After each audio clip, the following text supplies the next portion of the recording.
Bonjour, je suis de retour afin de continuer avec toi l'étude de la parole de Dieu. Aujourd'hui, nous lirons dans le livre de Jean chapitre 10, les versets 22 à 28. Mais nous ne saurions débuter sans la présence du Saint-Esprit. Alors, prions. Notre bon et tendre Père Céleste, nous te remercions pour ta présence dans nos vies, dans nos cœurs. Merci pour la parole. Merci pour la grâce. Merci pour le salut. Merci pour la paix et la vie éternelle. Alors que nous ouvrons la parole, que le Saint-Esprit nous éclaire, nous t'en prions. Au nom de Jésus et pour ta gloire éternelle. Amen. Jean 10, versets 22 à 28. On célébrait à Jérusalem la fête de la dédicace. C'était l'hiver. Et Jésus se promenait dans le temple sous le portique de Salomon. Les Juifs l'entourèrent et lui dirent: jusqu'à quand tiendras-tu notre esprit en suspens? Si tu es le Christ, dis-le-nous franchement. Jésus leur répondit: je vous l'ai dit et vous ne croyez pas. Les œuvres que je fais au nom de mon Père rendent témoignage de moi, mais vous ne croyez pas, parce que vous n'êtes pas de mes brebis. Mes brebis entendent ma voix. Je les connais et elles me suivent. Je leur donne la vie éternelle et elles ne périront jamais. Et personne ne les ravira de ma main. Intéressant. Très intéressant ce que nous venons de lire. Voici ces personnes qui entourent Jésus et qui lui posent la question: mais dis-nous, es-tu le Christ qu'on attend? Et que répond Jésus? Verset 25. Je vous l'ai dit et vous ne croyez pas. À quoi cela te fait-il penser? Dis-moi. Jésus fait des miracles, il ressuscite des morts, il fait plein de choses. Il voit. Il leur a dit, mais ils refusent de croire. Pourquoi? Parce qu'ils sont embrigadés dans la tradition. Pourquoi? Je t'explique. L'histoire du peuple d'Israël, elle est belle. Dieu appelle Abraham, qui fit Isaac. Ce dernier eut 2 fils, mais c'est la lignée de Jacob qui nous intéresse parce que c'est de cette lignée que devait naître le Christ. Mais ils arrivèrent en Égypte et furent asservis pendant 430 ans. Dieu envoya Moïse pour les délivrer. Ensuite, toutes les fois qu'Israël se détournait de Dieu, il les livrait à leur sort et ils étaient assujettis par différentes nations.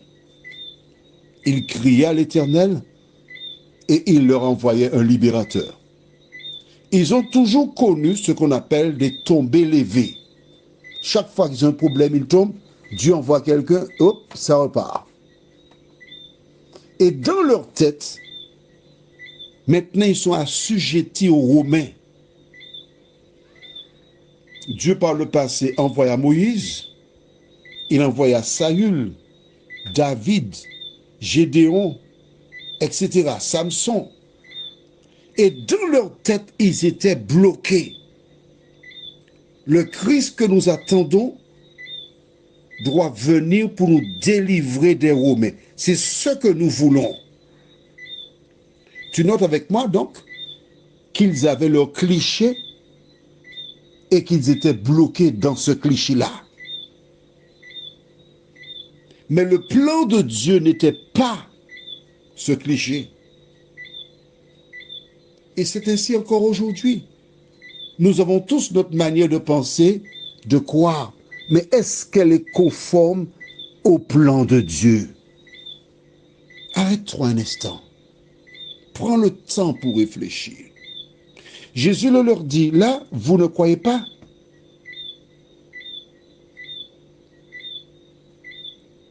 Au verset 25.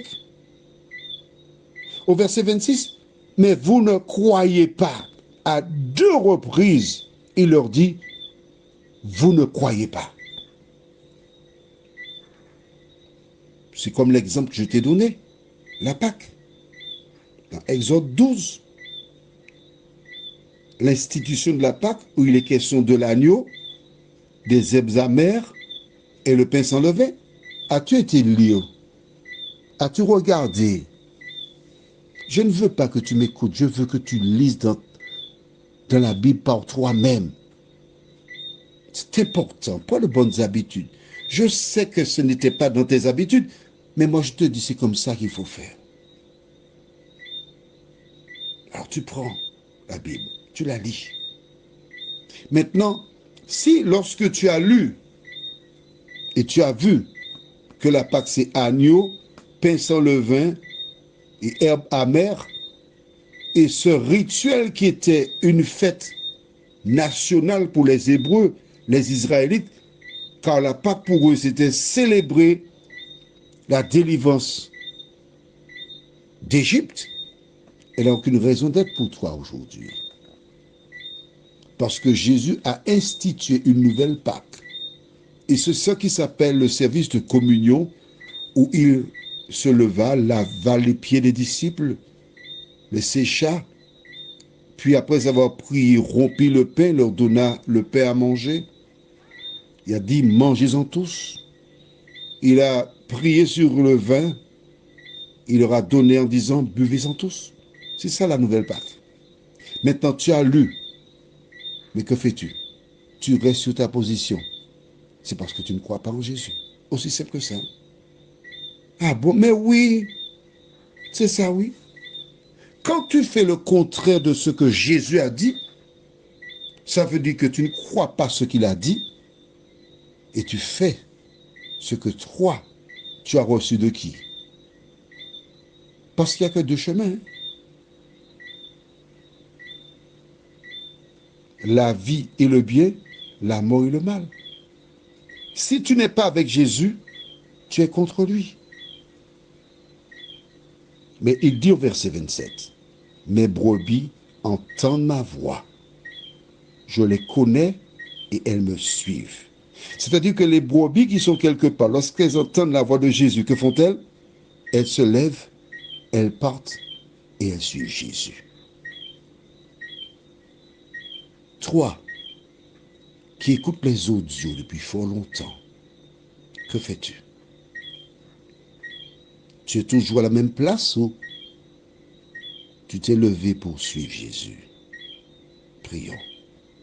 Notre Seigneur, notre Dieu, nous te remercions pour ta parole qui nous fait tant de bien. Merci pour Jésus. Merci pour les promesses. Merci de nous aider jour après jour à te suivre.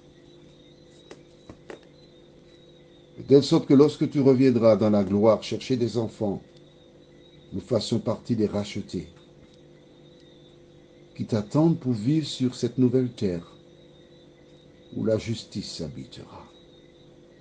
Merci de nous éclairer, de nous bénir. Nous t'avons prié au nom de Jésus pour ta gloire éternelle. Amen.